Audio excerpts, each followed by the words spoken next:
Zach Nunn, Robert J. Whitman, Nicole Maliotakis, Marionette J. Miller Meeks, and Jeff Hurd. 16 members, Mr. Speaker, of the House Republican Conference, in a letter written to you, Mr. Speaker, and the Honorable John Thune, Majority Leader of the United States Senate, on June 24th, and here's the most extraordinary statement that was written in this letter. In the second to last paragraph, I think we call that the penultimate paragraph. In the second to last paragraph, it says, protecting Medicaid is essential for the vulnerable constituents we were elected to represent. Therefore, we cannot support a final bill that threatens access to coverage or jeopardizes the stability of our hospitals and providers. Mr. Speaker, 16 members of the House Republican Conference, who just a few days ago made clear on the record that they will not support devastating cuts to Medicaid. 16 members. All we need, Mr. Speaker, are 4 Republicans from this group to join us, and we can stop these devastating cuts to Medicaid. Join us. Join us. Join us. We welcome you with open arms into the warm embrace of members of Congress who are here to protect the health care of the American people. Just 4 y'all, we welcome you with open arms into the warm embrace of members of Congress determined to protect the health care of the American people. All we need are 4. And so many of y'all are on record. So as I conclude this section of this particular presentation, and we still got some ground to cover, we're going to continue as House Democrats to take our sweet time on behalf of the American people, because the issues are too significant to ever walk away from.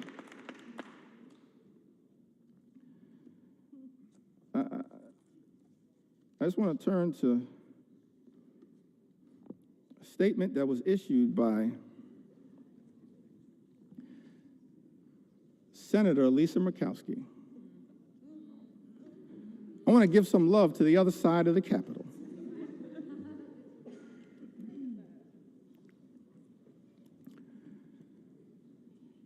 And again, Mr. Speaker, these are just the words that were issued. I'm not even trying to characterize the words. But the American people need to hear these words from the people that were sent to Congress to protect their interests. Senator Lisa Murkowski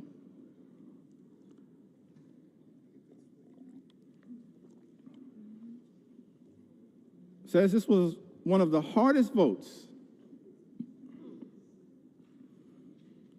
I have taken during my time in the Senate. Let me just editorialize there briefly. This should not be a hard vote, Senator Murkowski. This should be a hell no vote on behalf of the people you were sent to Washington to represent. It's a hell no vote for us because we're standing up on behalf of the American people. It should be a hell no vote But, Mr. Speaker, these are the words. Senator Murkowski says this was one of the hardest votes I have taken during my time in the Senate.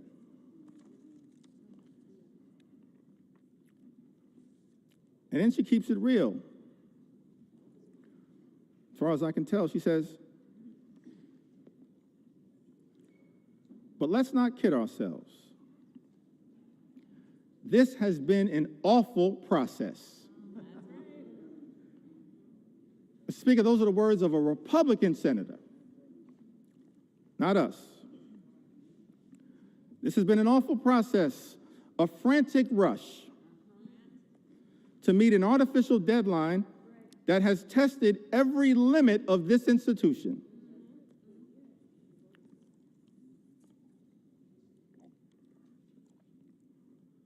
While we have worked to improve the present bill for Alaska,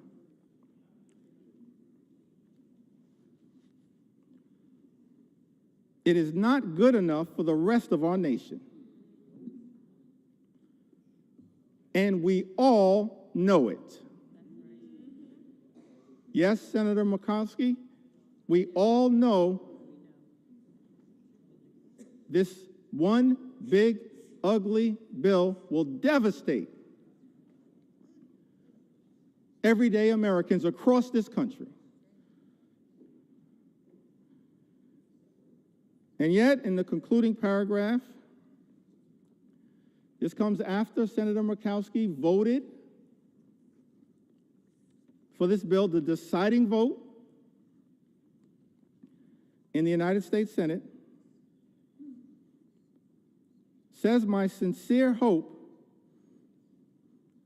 is that this is not the final product.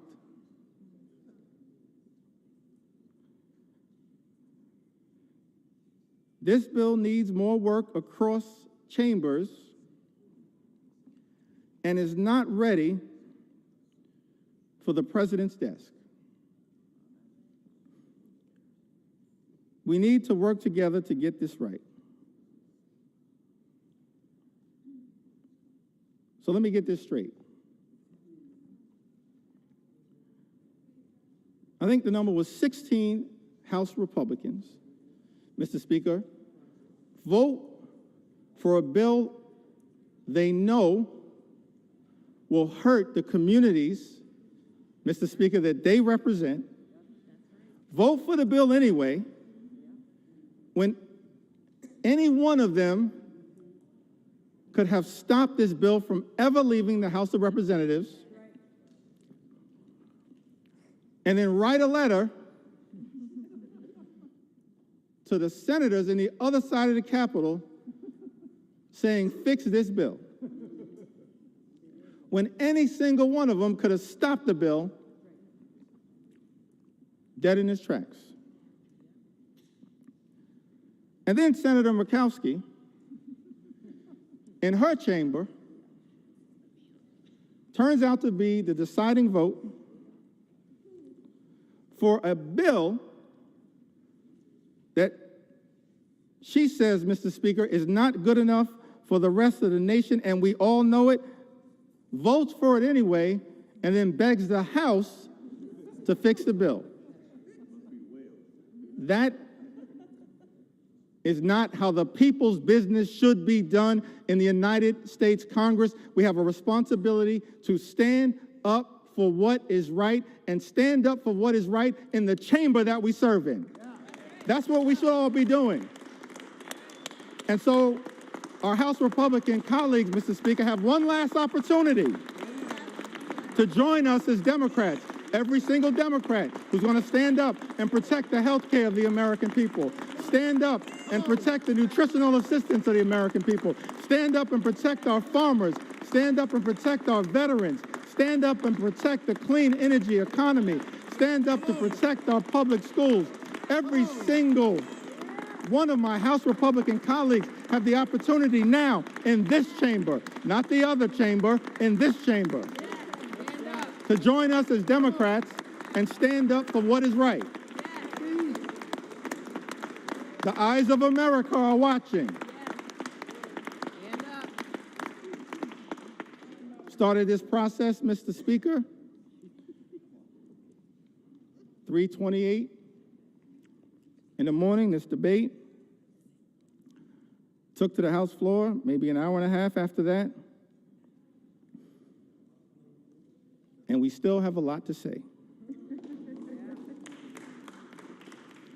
On behalf of the American people. For such a time as this, every single one of us have an opportunity to stand up for what is right here in the United States of America. I want to speak for just a few moments about some of the people who've been targeted in a callous way by this administration, some of the stories that need to be told on behalf of the American people. I mentioned, of course, Mr. Speaker, throughout this process, we have been thankful for the stories shared by everyday Americans who went to bed last night fearing the worst and have woken up this morning horrified by Donald Trump's one big ugly bill that will hurt everyday Americans and rewards billionaires with massive tax breaks that will serve to devastate the social safety net and explode our nation's debt. And so I want to tell a few stories on behalf of our nation's veterans who've also written to us to share their concerns with this one big ugly bill. Victoria from Arizona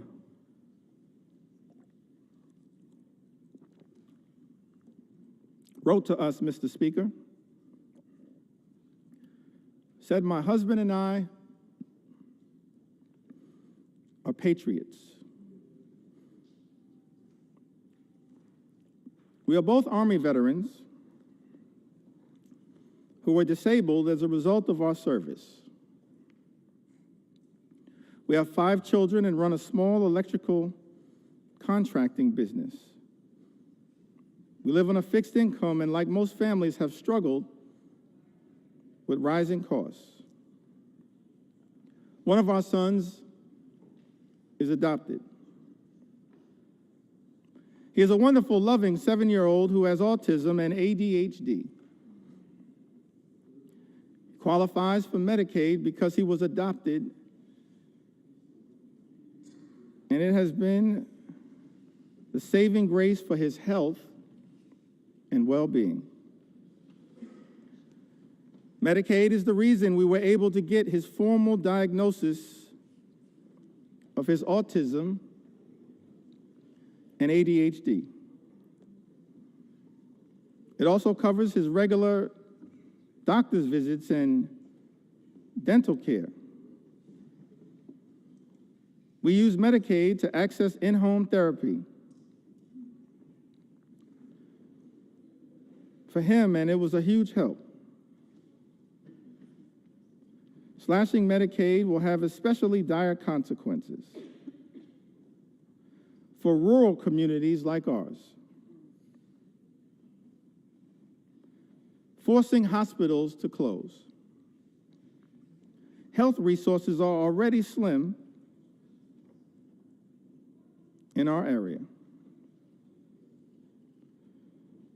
And in this Army veteran writes, President Trump is causing enormous stress and hardship for families like mine. He and his billionaire friends don't need more tax breaks. It's outrageous. The last thing we should even be considering is cutting Medicaid. These programs are lifelines. We agree with you, Victoria.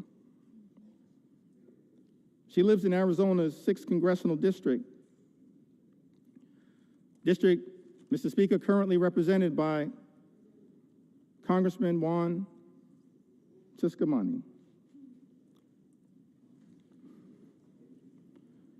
Troy, another veteran, lives in California, Mr. Speaker. Lives in a district currently represented by Jay Obernalte. That's California's 23rd congressional district, I believe. Writes to us and says, I was in the U.S. Army and went to Kosovo in 2001, Iraq in 2003 and 2005. I depend on the VA as I am too disabled to work. I depend on VA health care.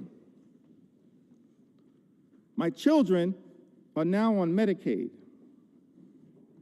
I have worked from when I was 14 years old to 42. I am suffering from long COVID. And until I can return to work, I need help from the American people. I have had your backs. Time for you to cover my back, writes Troy. Mr. Speaker, I need NIH's help. Now is the time to stand up for all Americans. Stop the assault on the VA, NIH, Medicaid, and the rest of Americans. We agree with you, Troy. It's time to stop the assault on the American people. Stop the assault that is represented in this one big, ugly bill.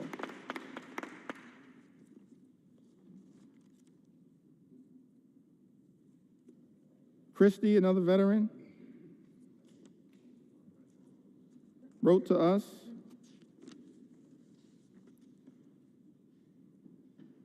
and says, I was drafted in 1970. My choice was incarceration or militarization. So I enlisted in the Navy and became a Navy corpsman serving on the USS Long Beach, CGN 9, and her Marine detachment, where I was assigned to the 3rd Marines, 1st Medical Battalion. I was blessed. I lived through 2 tours, giving medical care to my shipmates. Every other day, I was assigned to flight ops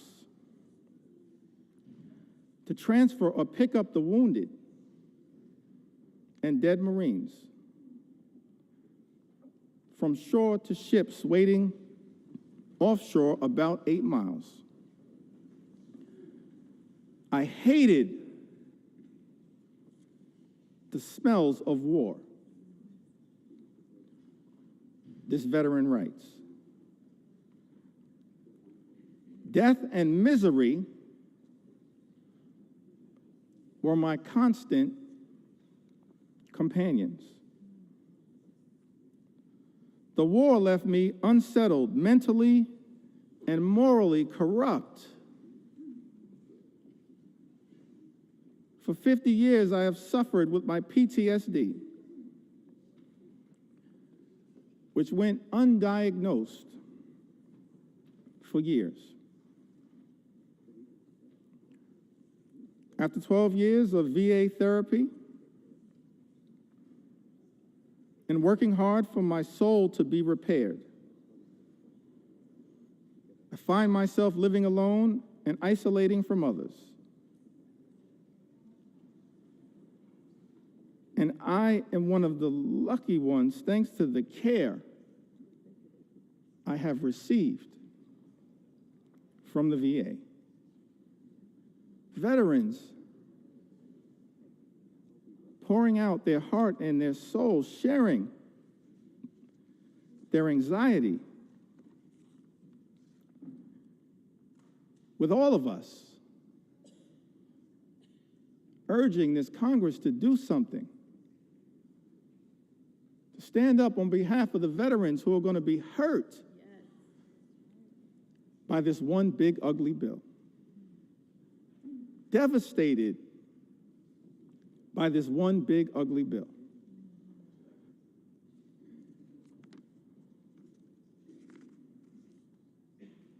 We also heard, Mr. Speaker, from Timothy, who I believe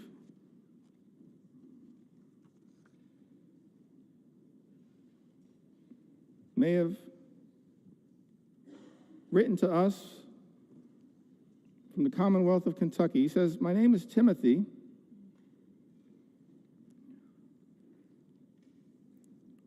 And for the past 5 years, I have worked at the Department of Housing and Urban Development in field policy and management, the Department of Housing and Urban Development that was once led so ably by our former colleague, Congresswoman Marcia Fudge, and now has been taken in a very different direction." Timothy writes,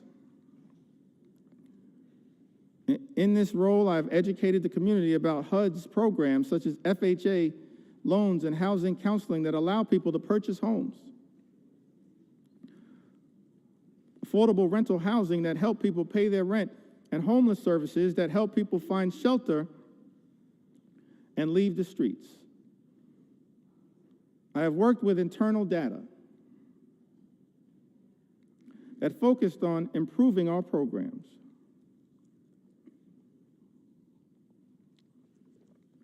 Most recently, I worked with a team that hired people from housing authorities and Job Corps with the goal of providing people a career and a way off government assistance. Those incredible people, along with myself, have been fired by Elon Musk's Doge.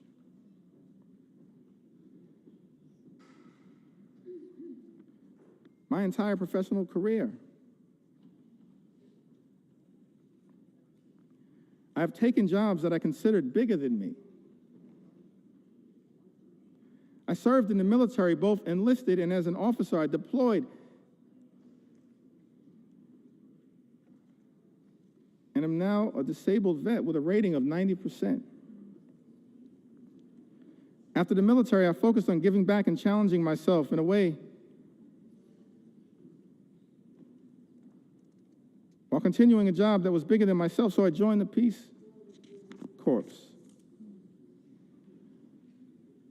Served in Ukraine for years, working as a youth development volunteer. Now as a HUD employee, I'm being fired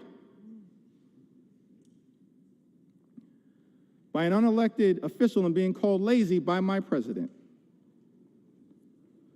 I want to know why Elon Musk has this power and authority and why our elected officials are not doing more to stop it. I have served this country and the government my entire life because I love my country. Why is this happening? Tim writes to us.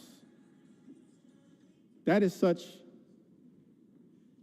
an important question, Mr. Speaker. Why is this happening in the United States of America? Why are we living in a country where this administration has launched an all-out assault on veterans in the United States of America, firing veterans like Tim in the United States of America, jeopardizing services from the VA, earned benefits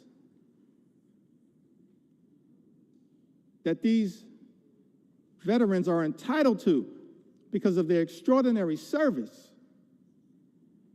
Men and women in uniform who serve this country, Mr. Speaker, benefits that they've earned,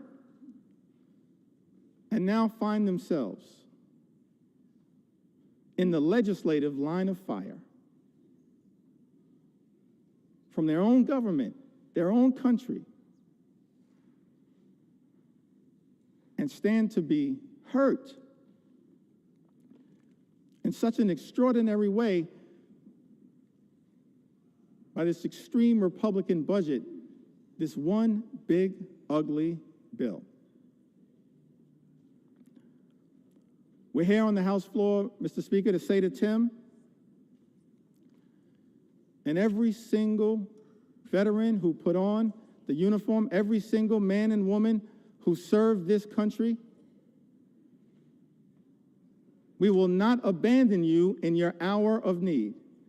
We're going to stand up for every single veteran in this great country and make sure that the veterans of the United States of America are treated with the dignity and respect that you deserve. That is our promise to each and every veteran in the United States of America, and that's why, Mr. Speaker, we stand in strong opposition to Donald Trump's one big ugly bill. An all-out assault here in the United States of America, an extraordinary assault. An assault on the economy, an assault on our veterans, an assault on farm country, an assault on healthcare, an assault on nutritional assistance. And of course, this one big ugly bill and the Trump administration, I wish it was not so. Because at the beginning of this Congress, Mr. Speaker, I stood right where you stand right now and said in my first remarks to this Congress and the American people that as Democrats, we were prepared to find common ground on any issue to make a difference in the lives of the American people we all represent. But then, Mr. Speaker, beginning on January 20th, a flood of extremism, the likes of which have never before been seen in the United States of America, has been unleashed on the American people. An all-out assault on the American way of life. An assault on small businesses that is underway here in the United States of America. We should all recognize that small businesses represent the heart and soul of the American economy. And if we're going to stand up for any group of people here in the United States of America, in addition to our veterans, our men and women in uniform, and I'm proud that I stand here as the son of someone who once wore the uniform. My father, he's in heaven right now. Marlon Jeffries grew up in Newark. His nickname was Pudding. One of my regrets is that I never got to ask him, how did he get the nickname Pudding?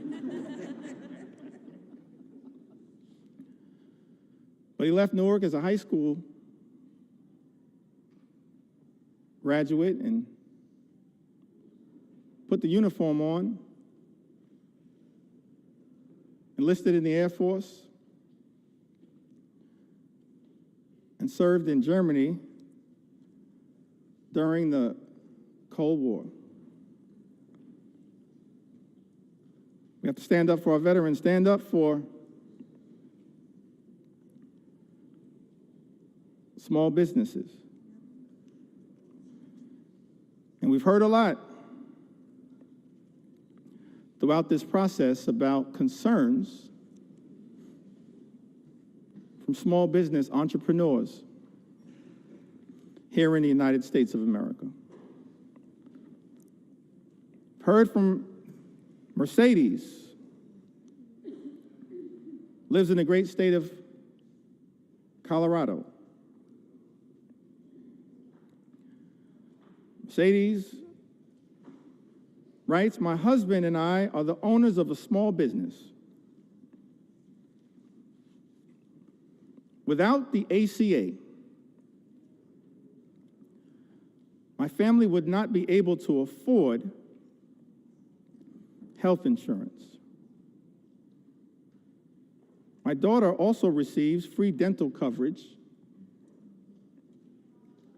as a result of the ACA. I still have major issues with our healthcare system, but at least we have health insurance. My mother, who is retired, also receives benefits from Medicaid in addition to her Medicare. She would not be able to afford health insurance or dental insurance due to the fact she lives on a fixed income. Any cuts to these programs would be detrimental to our health and welfare as a family." I want to thank Mercedes for reaching out and sharing her story, because it helps to put to bed the lie that's been told, Mr. Speaker, by some people in this town, that the people, the everyday Americans who are participating in, have access to programs like the Affordable Care Act,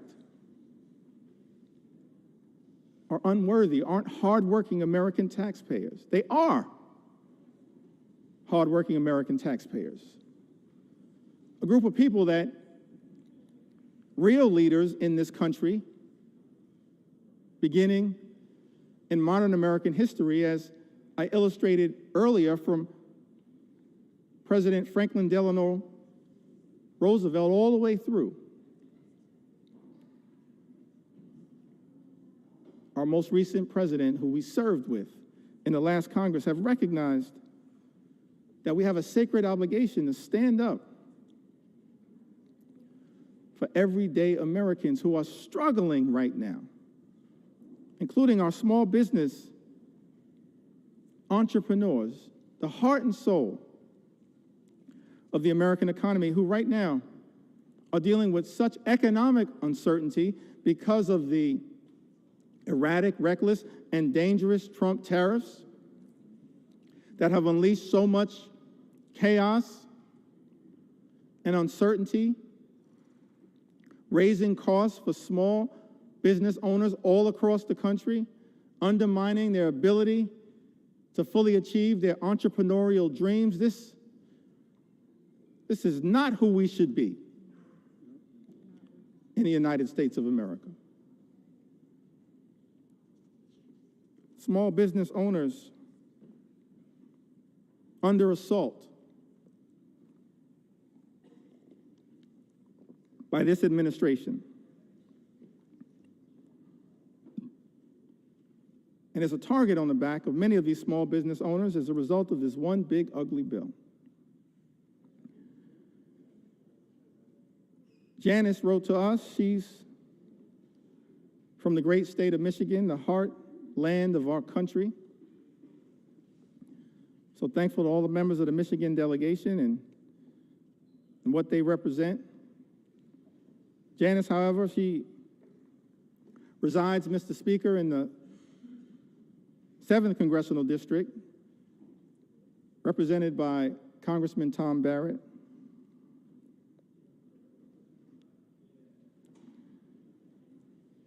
Says that small business owner, mother, ACA recipient in Michigan, who recently spoke about how Trump's tariffs would potentially force her to close her business, which has given her family a livelihood for a decade and helped put 2 children through college. I just don't understand why Trump thinks putting tariffs will help American businesses. It's not. She writes, it's going to decimate us. People like us will be hit the hardest.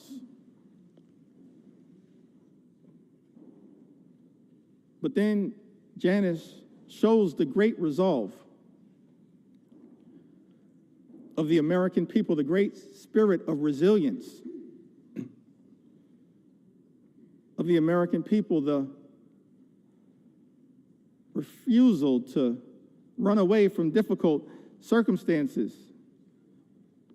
Janice writes, people like us will be hit the hardest.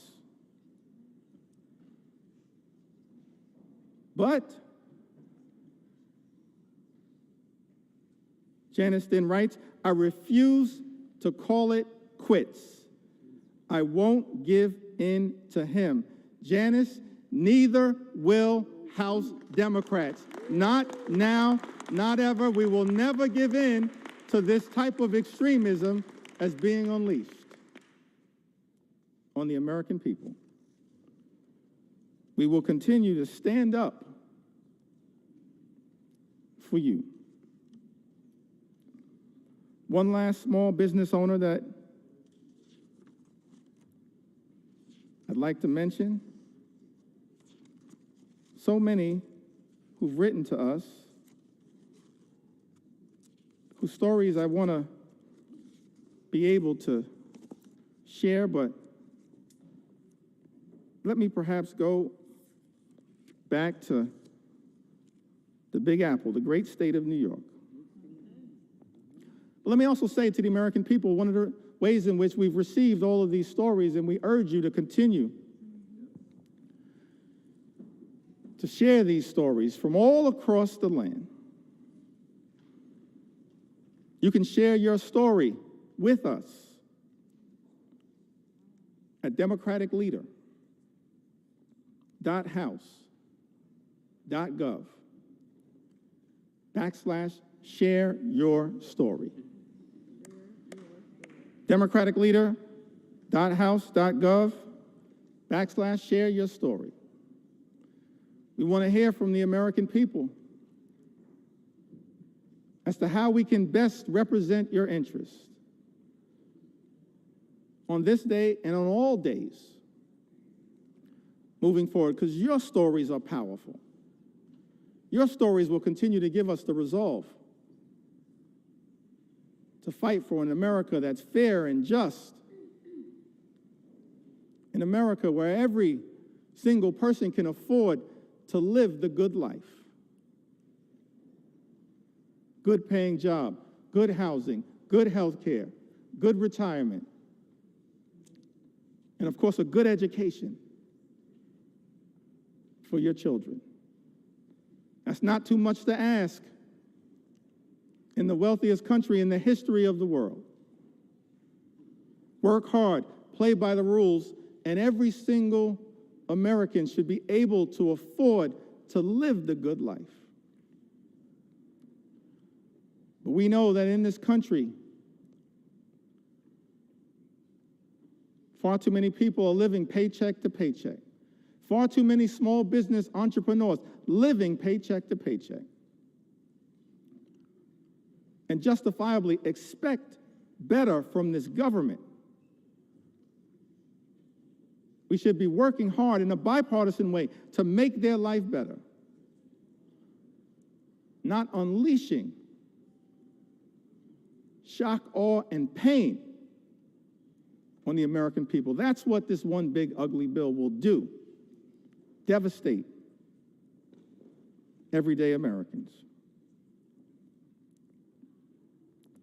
Linda writes to us, a small business owner. I believe she's from the North Country. Lives in New York's 21st Congressional District, Mr. Speaker. Linda's a flower farmer and flower importer in upstate New York. Small business has been impacted by Trump's tariffs on products being imported from Western Europe, the Netherlands, I believe. The economic strain and uncertainty imposed by the tariffs on small business owners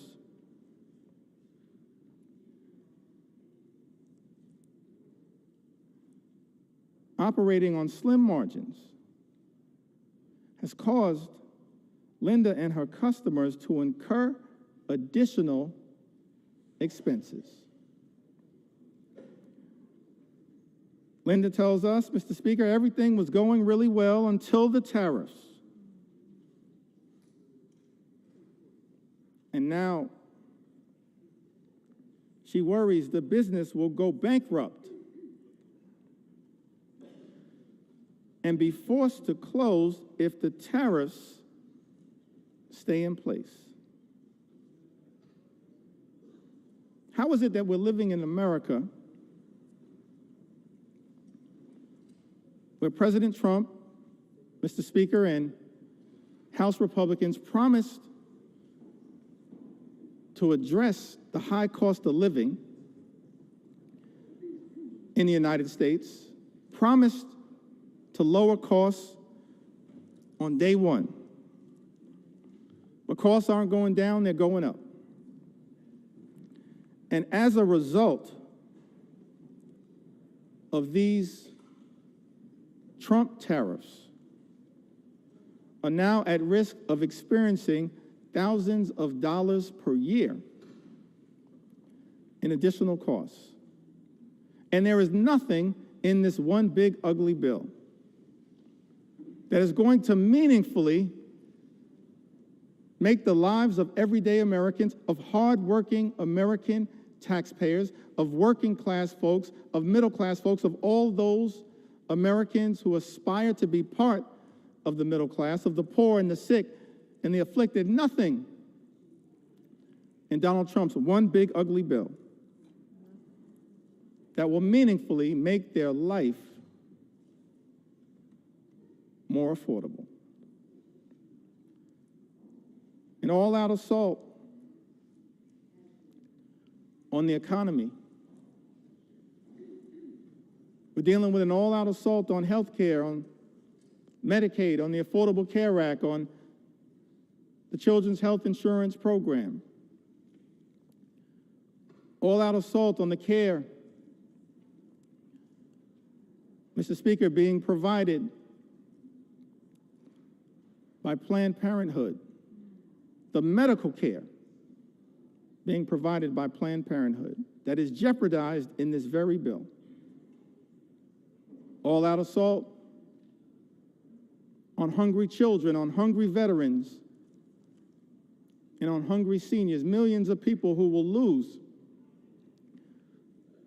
their nutritional assistance, will go hungry. Food is being ripped out of their mouths by this one big, ugly bill. Mr. Speaker, that so many of my Republican colleagues seem prepared to support, notwithstanding their prior statements on the record to the contrary. All-out assault on veterans, an all-out assault represented in this bill on small business owners and entrepreneurs who are the heart and soul of our economy. And this bill also represents an all-out assault on law-abiding immigrant families. And Mr. Speaker, we are going to tell their stories as well. We're going to tell their stories. We're going to tell their stories. Because what's happening in this country, an all-out assault on law-abiding immigrant families, is unconscionable, unacceptable, and it's un-American. Because this is a country that should continue to pride itself as a nation anchored in the rule of law, and at the same time, a nation anchored in our journey as one of immigrants from all over the world. And we should never abandon that journey. We're approaching the 249th birthday of this great country, this exceptional country. And I believe, and we can go directly, if necessary, Mr. Speaker, to the words that were initially issued by Thomas Jefferson, the author of the Declaration of Independence. And he went through a whole series of indictments against the king. That America, 13 colonies, which became the 13 states, were working hard to break free from. I mentioned earlier the Declaration of Independence, and of course some of the aspirational aspects of it. There are really two parts, as I can tell. I'm not a constitutional scholar. I'm thankful for the constitutional scholars that serve in this Congress. No one more constitutional and more scholarly than my friend and colleague, the top Democrat on the Judiciary Committee, Jamie Raskin, who continues to lead the charge, standing up for the Constitution here in the United States of America. But as I read the Declaration of Independence, there seem to be two parts to it. There's the aspirational part, Mr. Speaker, of the Declaration of Independence. Of course, we hold these truths to be self-evident, that all men are created equal. We understand that now in a more enlightened way, all men, all women, all children, all of God's children created equally. That they are entitled to certain unalienable rights. That among these are life, liberty, and the pursuit of happiness. And so we spent a little time talking about what that could look like, our commitment to bringing about the American dream, the good life for every single person in this country, everybody. Work hard, play by the rules. You should be able to afford the good life in the United States of America. That's what we're going to continue to work on. Bring the American dream to life, consistent with that aspirational part of the Declaration of Independence, the life, the liberty, and the pursuit of happiness. But then, as far as I can tell, there was also a second interesting part of the Declaration. It was the indictment against the king. And I commend everyone in this chamber, all of the American people who may be observing the proceedings in the House of Representatives, particularly as we approach July 4th, to read that Declaration of Independence. Perhaps I may even enter it into the record later on today. Because we're here, Mr. Speaker, to take our sweet time on behalf of the American people, to make sure as best we can, to cover all of the things that as Democrats we're fighting hard to defend during this extraordinary moment of assault directed at the American people as a result of this one big, ugly bill that will hurt everyday Americans in order to reward billionaires with massive tax breaks and then exploding the deficit and the debt in ways that will jeopardize the future of our children and our grandchildren. But the aspirational part of the Declaration of Independence, of course, that is often famously quoted. But then if you read other parts of the Declaration of Independence, extraordinarily written document, it reads like an indictment against the extremism of the king. It reads like an indictment against the kings. I think of King George. It reads like an indictment against King George's flood the zone strategy. It reads like an indictment against King George's shock and awe strategy. It reads like an indictment against what I think may have been called Project 1775, which is what brought us to Project 1776. And you look at this indictment, and one of the things it alludes to, it talks about, is the notion of the king's effort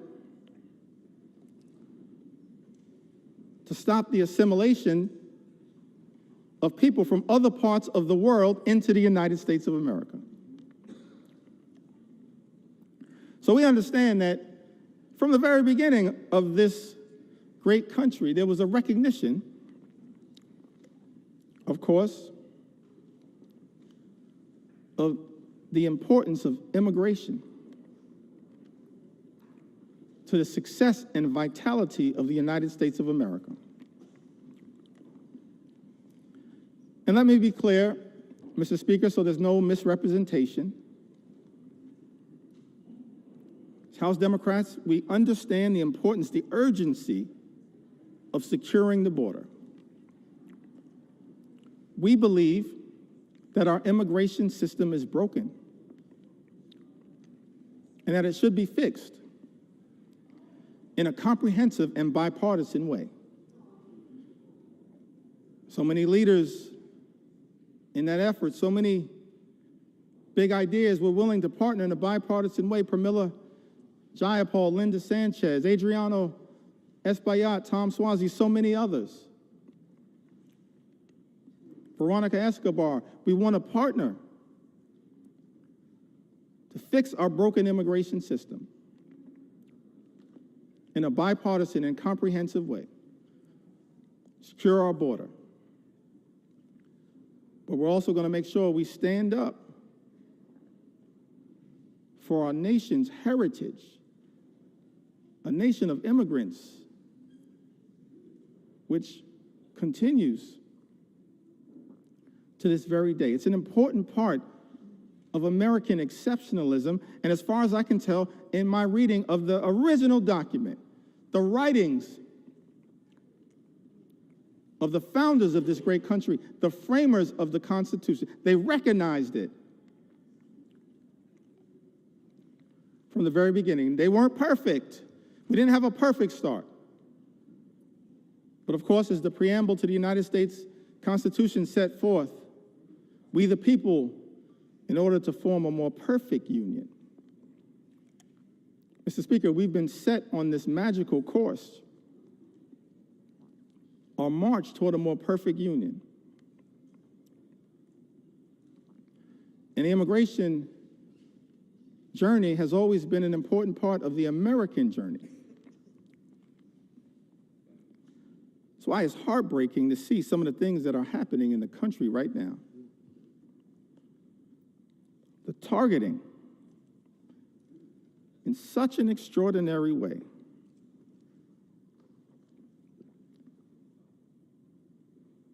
of law-abiding immigrant families,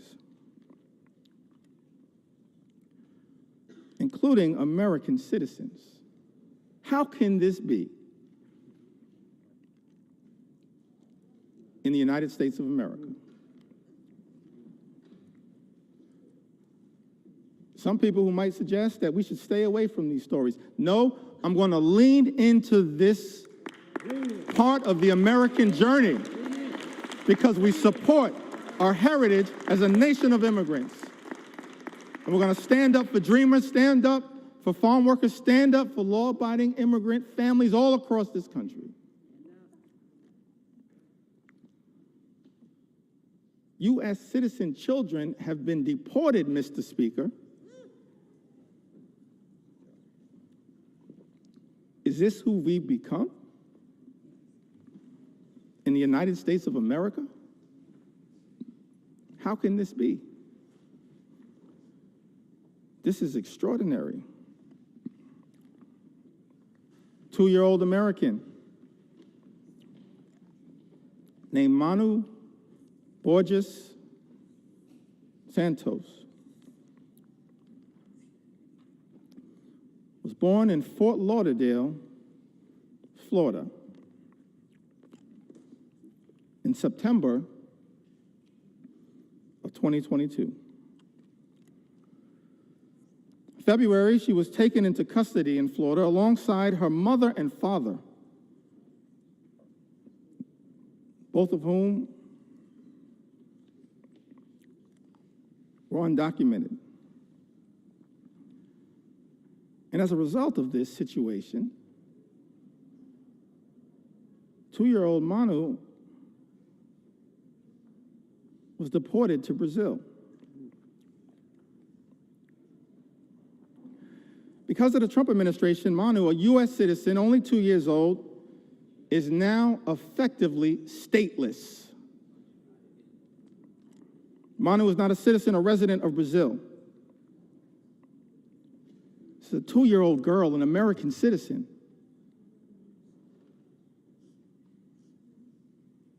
Removed from her homeland,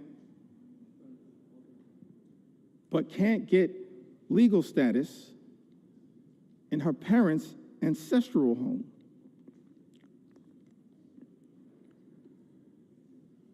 And as a result of her inability to get citizenship, down in South America because she's an American citizen. She has no right to routine pediatric checkups, even though Brazil has a public health system, cannot easily enroll in daycare,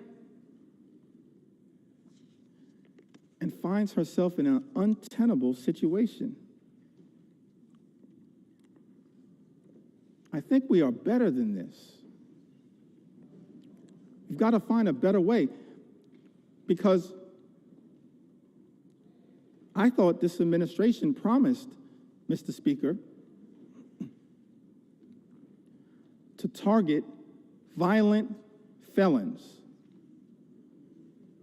not 2-year-old American citizens. That's unacceptable, as far as I can tell, in the United States of America. Target violent felons all you want. We support that. They should be deported. But why are resources being spent targeting 2-year-old American children? That's not American. And I don't believe the American people support that. Mr. Speaker, that's not what this country should be all about. Manu wasn't the only one. The only American citizen who's been targeted by the deportation machine, a deportation machine that will be unleashed on steroids by this one big ugly bill. We know that, in fact, is the case. That's not hyperbole. It's not a hypothetical. It's not hype. J.D. Vance told us the other day, don't worry about the cuts to Medicaid.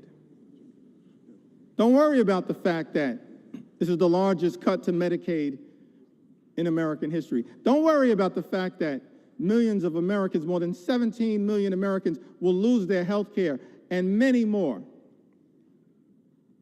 will experience higher premiums, copays, and deductibles, whose life will measurably get worse as a result of this one big ugly bill. Vice President J.D. Vance said, don't worry about that, because it's all about the deportation machine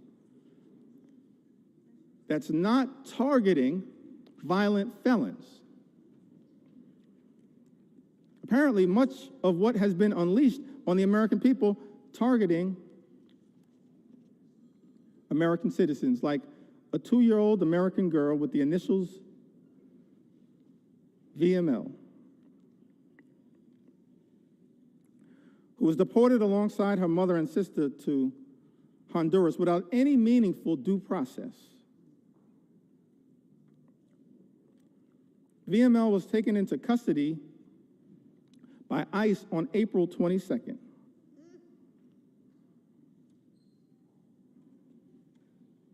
April 22nd happens to be the birthday of my mom.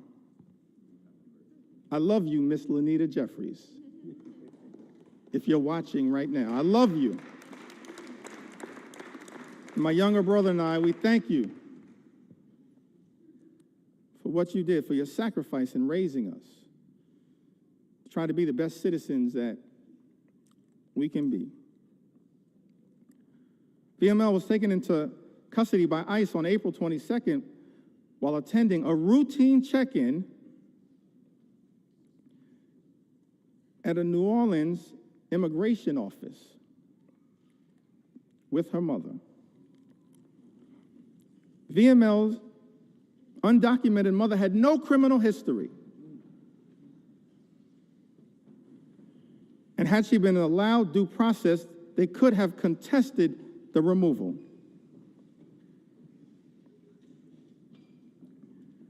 Instead, this 2-year-old American citizen was never given a chance to exercise her rights by the Trump administration. That is not who we are. We are better than this in the United States of America.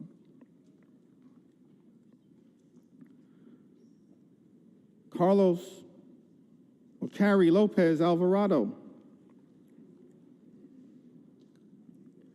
a U.S. citizen, arrested while she was 9 months pregnant, masked men wearing Border Patrol uniforms, followed by a white truck into a building's private parking in the city of Hawthorne.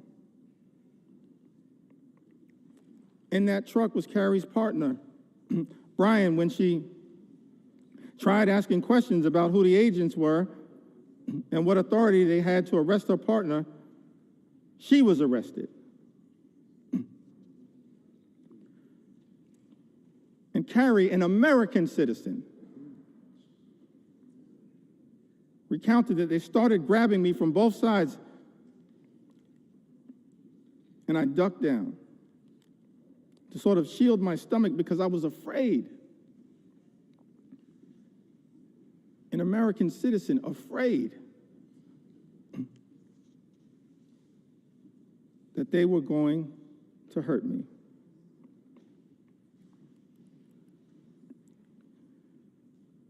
She told them her due date. She was 9 months pregnant.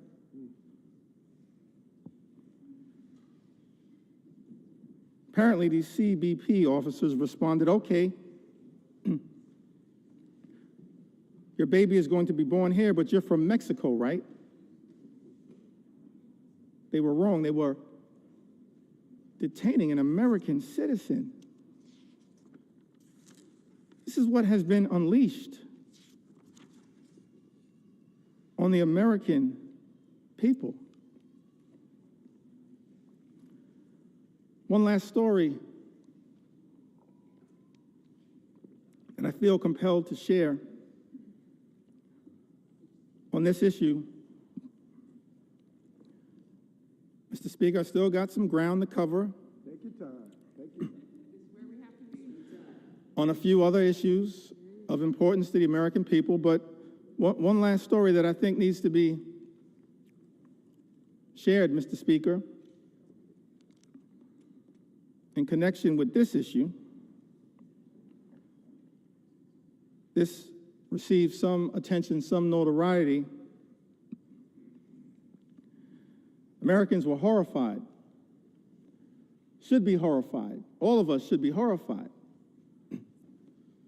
I'll never forget the journey that we were originally on,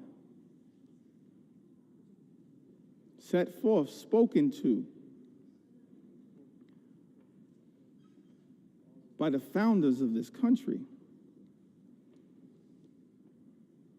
E pluribus unum, out of many, one. How can we forget that at this moment in time? One last story in this area that I feel compelled to share, Mr. Speaker. Story of Narciso Barranco, 48-year-old undocumented landscaper who has been in the United States since the 1990s and has no criminal record.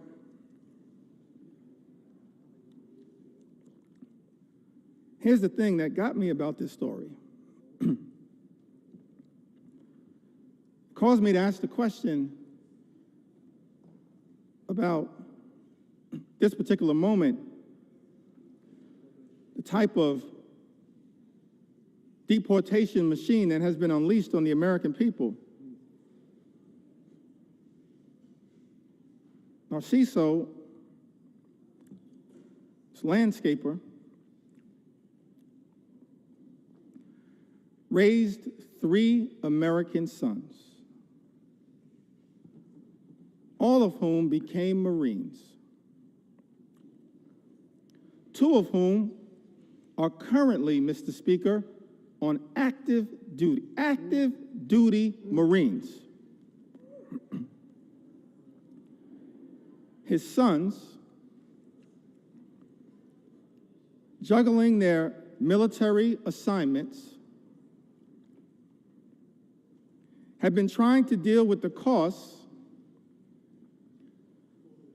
and the paperwork required to adjust their father's immigration status through parole in place, a program which allows undocumented members of military families to apply for a green card. But these men in uniform, juggling their military assignments, had not gotten there yet. So after 3 decades, living, working, and raising a family of patriots in the United States, Narciso was violently arrested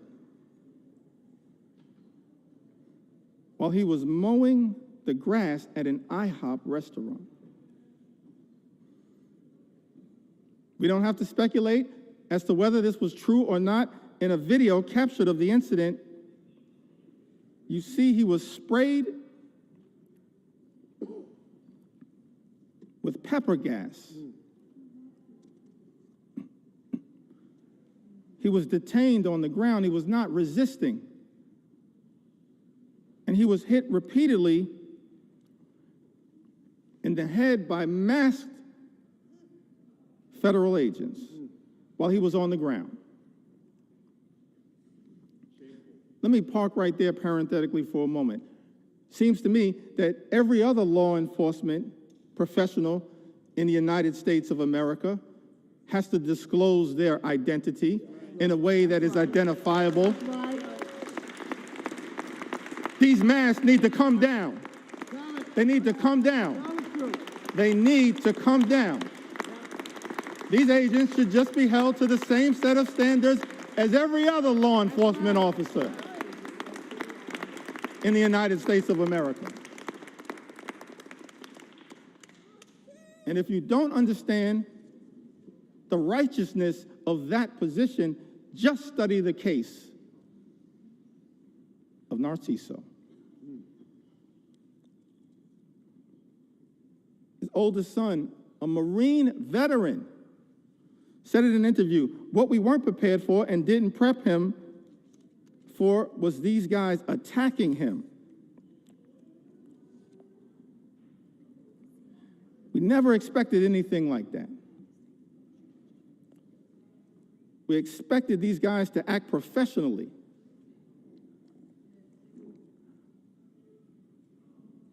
And up to the standards of the United States government. Are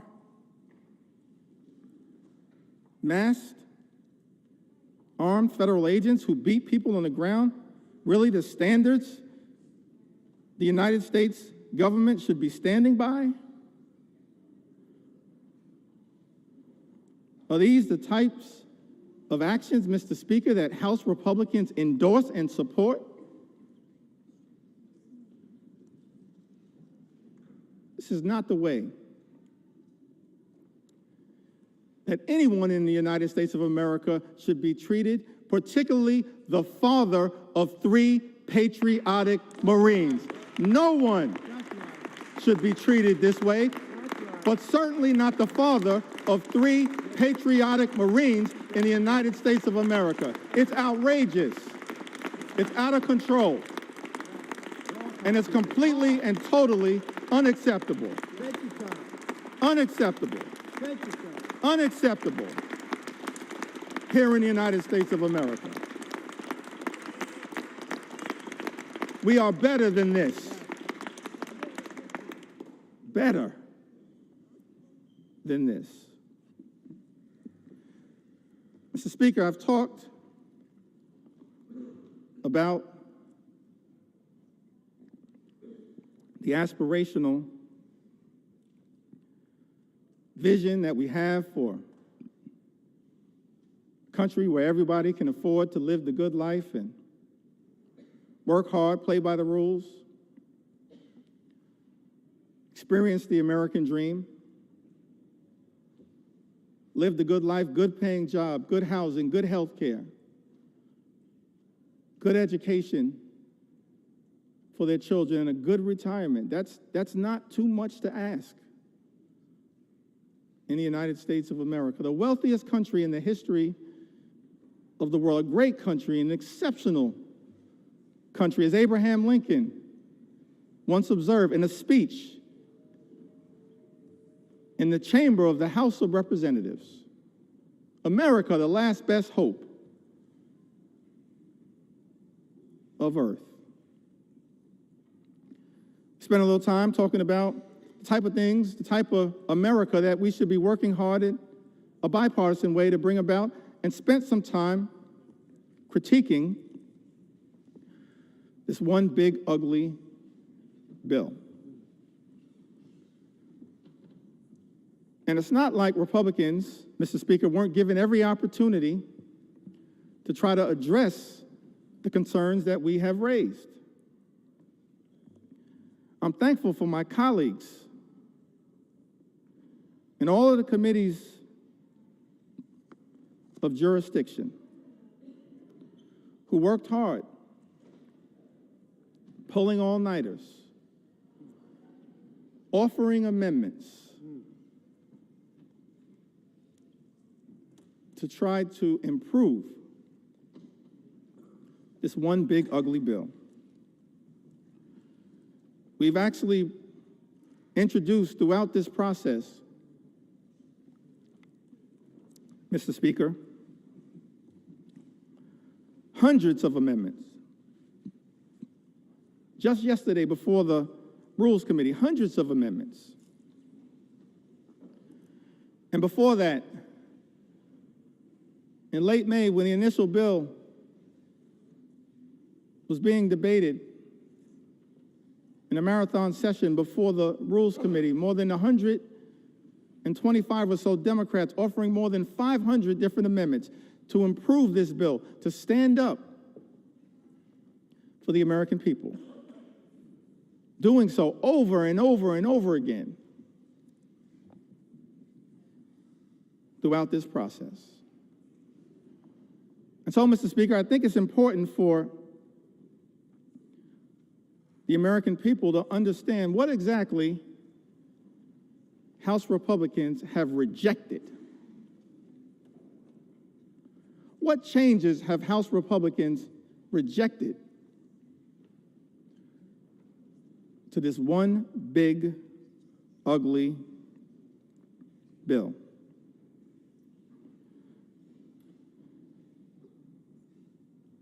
We repeatedly tried to offer an amendment, both in rules and on the House floor on behalf of the American people, to strike every single provision that would cause the largest cuts to health care and food assistance in history, which will result in 17 million people or more losing health coverage and jeopardizing nutritional benefits for about 42 million Americans who might otherwise go hungry. Republicans voted down that amendment.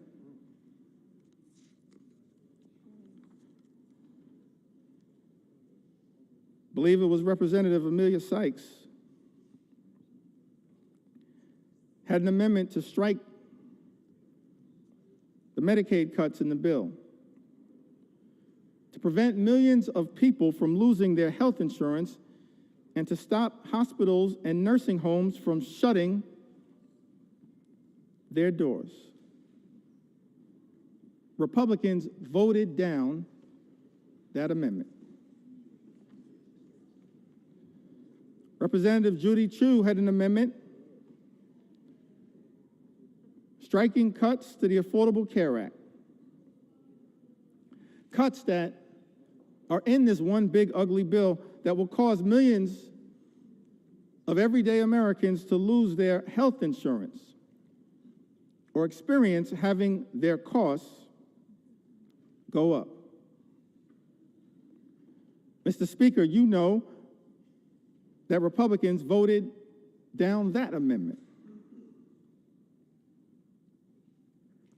Representative Lauren Underwood from the great state of Illinois had an amendment, and I wish I could go through all of the amendments that have been introduced, but I'm going to highlight as many as I can.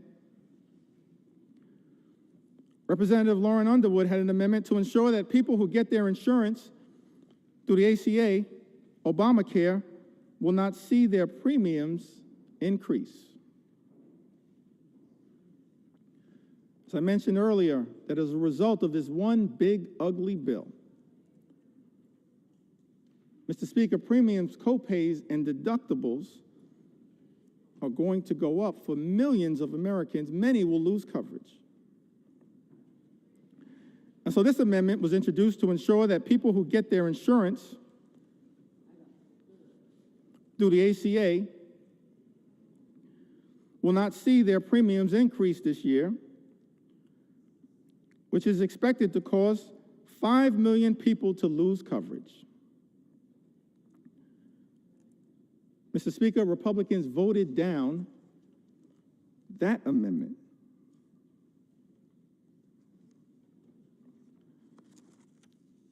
Representative Kelly Morrison had an amendment that strikes the defunding of Planned Parenthood, which provides access to life-saving cancer screenings and reproductive health care.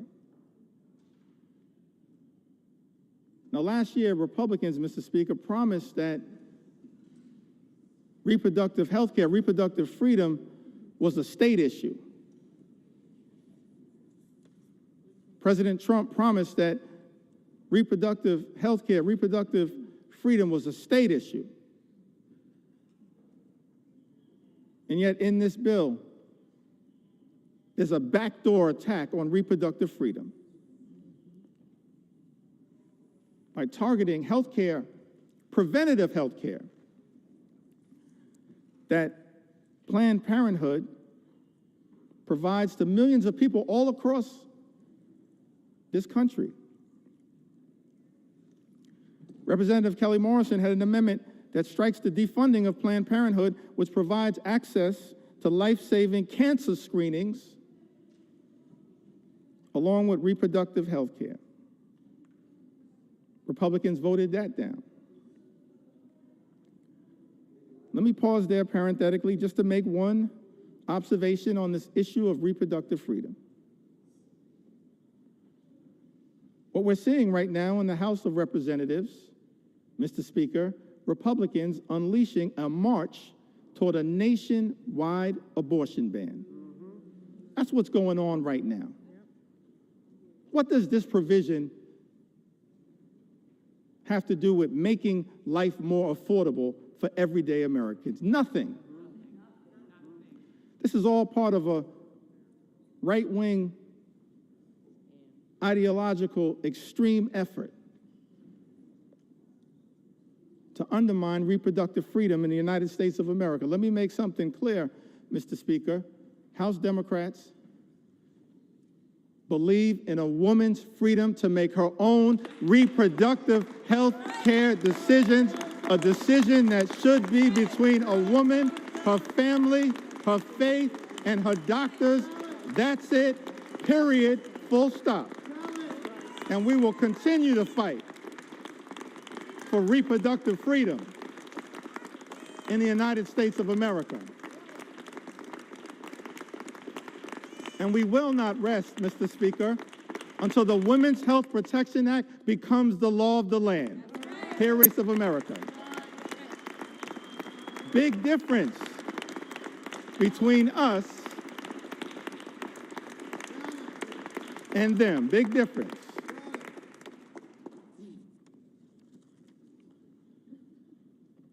Speaker, Representative Johanna Hayes introduced an amendment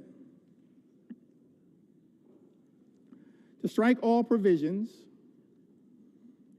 that would cut food assistance for children, seniors, and veterans. Republicans voted that down. How cruel. How cruel. Representative Chantel Brown had an amendment to strike burdensome red tape requirements that threaten nutritional assistance for millions of Americans and their families. Republicans voted that down. I mentioned earlier, Mr. Speaker, this notion that Republicans are trying to spin to the American people that the attack on nutritional assistance, imposing these paperwork requirements, or as Frank Pallone would say, red tape requirements, that's all about waste, fraud, and abuse. I think common sense suggests to us it has nothing to do with waste, fraud, and abuse. Mr. Speaker, I made clear earlier that as House Democrats, we believe that as custodians of taxpayer dollars, we need to make sure that we are spending that money efficiently, effectively, and equitably. And that we are committed to eliminating waste, fraud, and abuse wherever it may be found. I mean, one of the things that's interesting about this bill, this appears to be part of the deal that was negotiated by the senator from Alaska,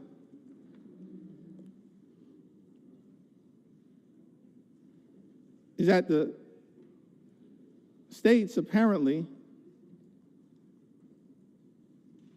that have the highest error rates with respect to supplemental nutritional assistance are shielded from the initial impact of the nutritional assistance cuts. Let's think about that for a moment.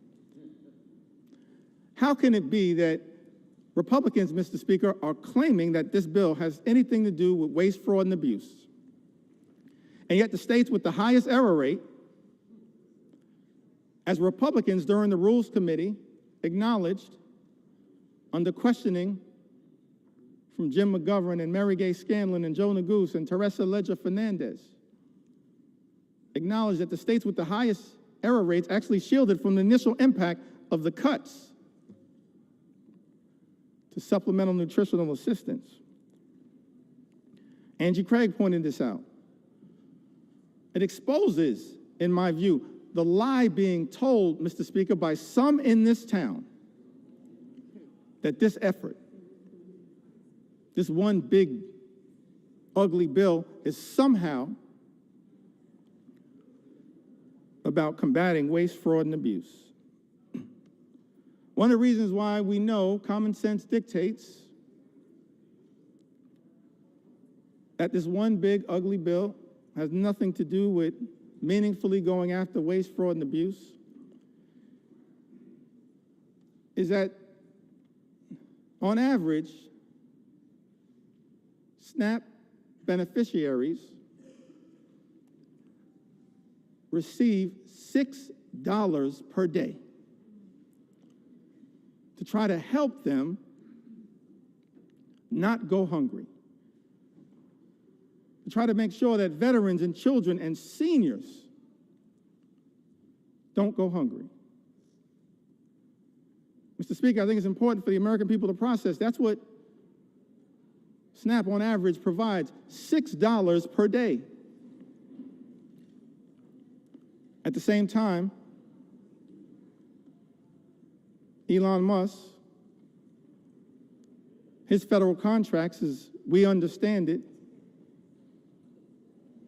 amount to $8 million per day. Mr. Speaker, if Republicans were really serious about targeting waste, fraud, and abuse in the United States of America, start there. $8 million per day. Start right there. Don't take it, don't rip it from the mouths of children, seniors, or veterans. If Republicans were really serious about targeting waste, fraud, and abuse, start right there with Elon Musk. And we'll join you. We'll welcome you into the warm embrace of the House Democratic Caucus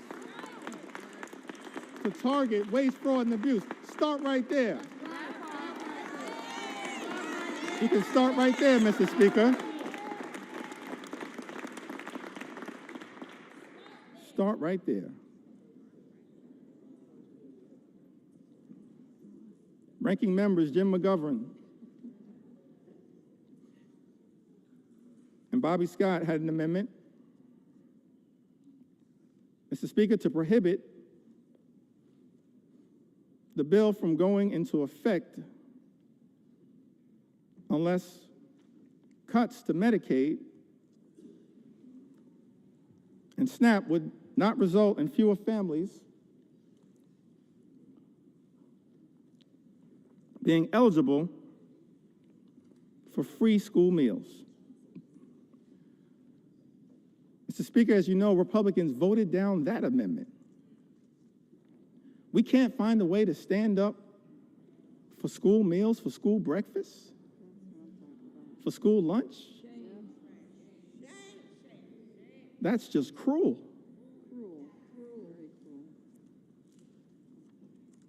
It is callous. It's a corrupt perversion of this process, targeting, as this one big, ugly bill does, school children, hungry school children in the United States of America. Speaker, Representative Mike Thompson had an amendment that would have ensured Americans would not see their energy costs go up,